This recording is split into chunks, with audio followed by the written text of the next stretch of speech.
ശബരിമല മണ്ഡല മഹോത്സവവുമായി ബന്ധപ്പെട്ട് പമ്പ ബസ് സ്റ്റേഷനിൽ നിന്ന് വിപുലമായ തയ്യാറെടുപ്പുകളാണ് കെഎസ്ആർടിസി നടത്തിവരുന്നത്. ദീർഘദൂര സർവീസ്, നിലയ്ക്കൽ ചെയിൻ സർവീസ് എന്നിവയ്ക്കായി 200 ബസ്സുകളാണ് ആദ്യഘട്ടത്തിൽ പമ്പ ബസ് സ്റ്റേഷനിലേക്ക് മാത്രം അനുവദിച്ചിരുന്നത്.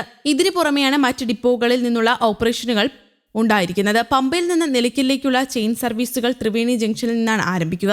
ദീർഘദൂര ബസ്സുകൾ പമ്പ ബസ് സ്റ്റേഷനിൽ നിന്നും ഓപ്പറേറ്റ് ചെയ്യുന്നു. ചെങ്ങന്നൂർ, തിരുവനന്തപുരം, എറണാകുളം, കുമളി, കോട്ടയം, എരുമേലി, പത്തനംതിട്ട, കമ്പം, തേനി, പഴനി, തെങ്കാശി തുടങ്ങിയ സ്ഥലങ്ങളിലേക്ക് ദീർഘദൂര സർവീസുകളുമുണ്ട്. അതേസമയം ശബരിമലയിൽ തീർത്ഥാടകരുടെ എണ്ണം ഇന്നും 80,000 കവിഞ്ഞു. ഇന്ന് ദർശനം നടത്തിയത് 80,984 ഭക്തരാണ്.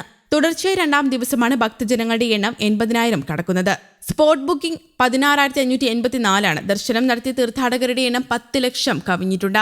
മണ്ഡലകാലത്തിനായി നട തുറന്നതിന് ശേഷം ഏറ്റവും കൂടുതൽ ഭക്തർ ദർശനം നടത്തിയത് ഇന്നലെയായിരുന്നു. 88,751 പേരാണ് ഇന്നലെ മാത്രം ദർശനം നടത്തിയത്. സ്പോട്ട് ബുക്കിംഗിലും വൻ വർധനവാണ് ഉണ്ടാകുന്നത്. ഇന്നലെ 15,514 പേരാണ് സ്പോട്ട് ബുക്കിംഗിലൂടെ എത്തിയത്. മണ്ഡലകാലത്തിനായി നട തുറന്ന ശേഷം ആകെ 1,02,296 തീർത്ഥാടകർ ദർശനം നടത്തി. ഇതുവഴി ദേവസ്വം ബോർഡിന് 15,89 ലക്ഷം രൂപയുടെ അധിക വരുമാനം ലഭിച്ചതെന്ന് പ്രസിഡന്റ് പി എസ് പ്രശാന്ത് വ്യക്തമാക്കിയിരുന്നു.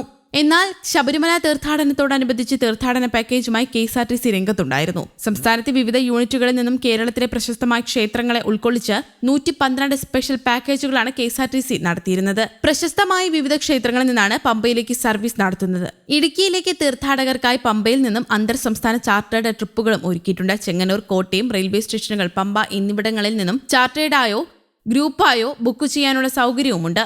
കെഎസ്ആർടിസിയുടെ എല്ലാ യൂണിറ്റുകളിൽ നിന്നും ഇത്തരം ട്രിപ്പുകൾക്ക് ബുക്കിംഗ് സൗകര്യം ഏർപ്പെടുത്തിയിട്ടുണ്ട്. 112 കേന്ദ്രങ്ങളിൽ നിന്ന് ശബരിമലയിലേക്ക് ബജറ്റ് ടൂറിസം ആരംഭിക്കുകയാണെന്ന് ഗതാഗത മന്ത്രി കെ ബി ഗണേഷ് കുമാർ അറിയിച്ചിരുന്നു.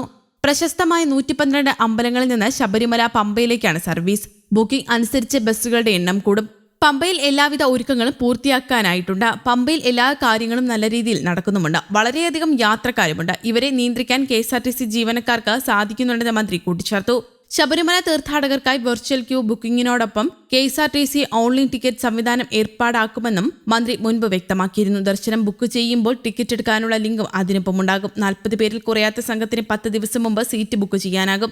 സ്റ്റേഷനിൽ നിന്നും 10 കിലോമീറ്ററിനകത്ത് നിന്നുള്ള ദൂരത്താണെങ്കിൽ ബസ് അവിടെ ചെന്ന് ഭക്തരെ കയറ്റും. നിലയ്ക്കൽ ടോളിൽ ഫാസ്ടാഗ് സംവിധാനം ഏർപ്പെടുത്തും. Automated vehicle counting system, automated vehicle number plate detection system എന്നിവ സജ്ജമാക്കും. ശബരിമലയിലെത്തുന്ന വാഹനങ്ങളുടെ കൃത്യമായ എണ്ണം ഇതോടെ ലഭ്യമാകും.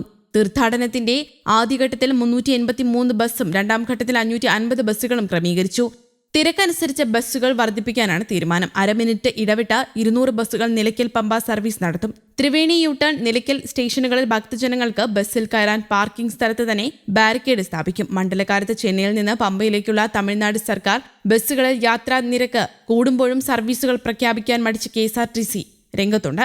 ശബരിമല സീസണിൽ തമിഴ്നാട്ടിലേക്ക് 73 സർവീസുകൾ വരെ നടത്താൻ അനുവാദമുള്ളപ്പോഴാണ് ചെന്നൈയിലേക്ക് ബസ് ഓടിക്കാൻ കെഎസ്ആർടിസി തയ്യാറാകാത്തത്. തിരക്കുള്ള സീസണുകളിലെ ഏതാനും സർവീസുകൾ നടത്തിയിരുന്നത് കഴിഞ്ഞ കുറച്ചു വർഷമായി നിർത്തിവച്ചിരിക്കുകയാണ്. ഇതും ഒരു പ്രതിസന്ധി സൃഷ്ടിക്കുന്നുണ്ട്. News desk, Kerala Kaumudi.